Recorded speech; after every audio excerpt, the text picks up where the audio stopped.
ஓ முருகா, வெற்றிவேல் முருகா, வேலுண்டு வினையில்லை, மயிலுண்டு பயமில்லை. என் அன்பு தங்கமே, நீ உயிருக்கு உயிராக நேசிக்கும் ஒருவர் இந்த விஷயத்தை உன்னிடம் சொல்லியே ஆக வேண்டும் என்று காலையில் இருந்தே துடித்து கொண்டிருக்கின்றார். அப்படி என்னப்பா என்னிடம் விஷயத்தை சொல்ல வேண்டும் என்றால் அவர் என்னிடத்தில் அலைபேசியிலேயே கூறியிருக்கலாமே, எதற்காக காத்திருக்க வேண்டும் என்று கேட்கின்றாயா? அப்படிப்பட்ட விஷயத்தை அவர் உன்னிடத்தில் சொல்ல துடித்து கொண்டிருக்கின்றார் தங்கமே. என்ன என்று முழுமையாகவும் சற்று பொறுமையாகவும் கேள்.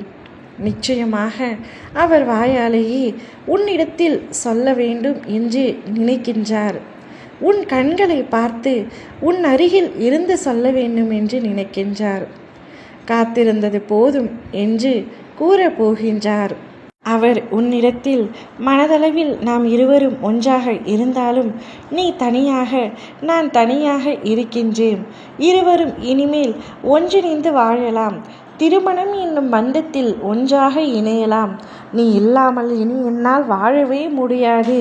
உன்னோடு சேர்ந்து நான் வாழ்ந்தே ஆக வேண்டும் என்று அந்த உறவு உன்னிடத்தில் கூறப்போகின்றார்.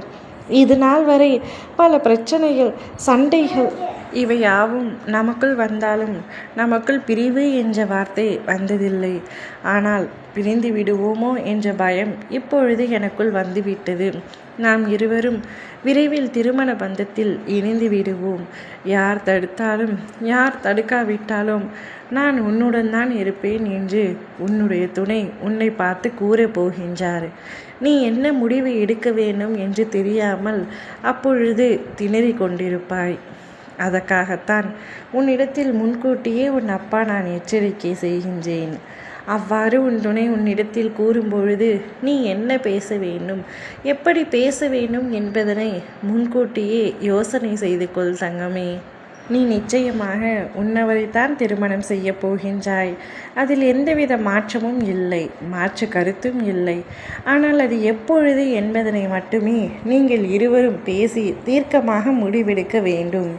இப்பொழுது உன் துணை அவ்வாறு கூறும்பொழுது நீ அவருடைய மனநிலைக்கு ஏற்றவாறு பேசும். அதற்காக சரி என்று சொல்லவில்லை. அவர் இப்படி பேசுகின்றார். சற்று கஷ்டத்திலும் மன வருத்தத்திலும் அவ்வாறு பேசுகின்றார்.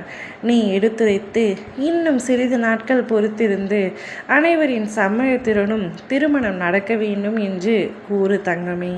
நிச்சயம் உங்கள் இருவருடைய திருமணமும் கூடிய விரைவில் அனைவருடைய சம்மதத்தோடும் நடக்கவிருக்கின்றது. நீ அதற்குள் அவசரப்பட்டு எந்த ஒரு முடிவையும் எடுக்காதே. உன் அப்பா நான் சொல்கின்றேன், சற்று பொறுமையாக காத்து கொண்டிரு. உனக்கான நல்லது அரங்கேறப் போகின்றது.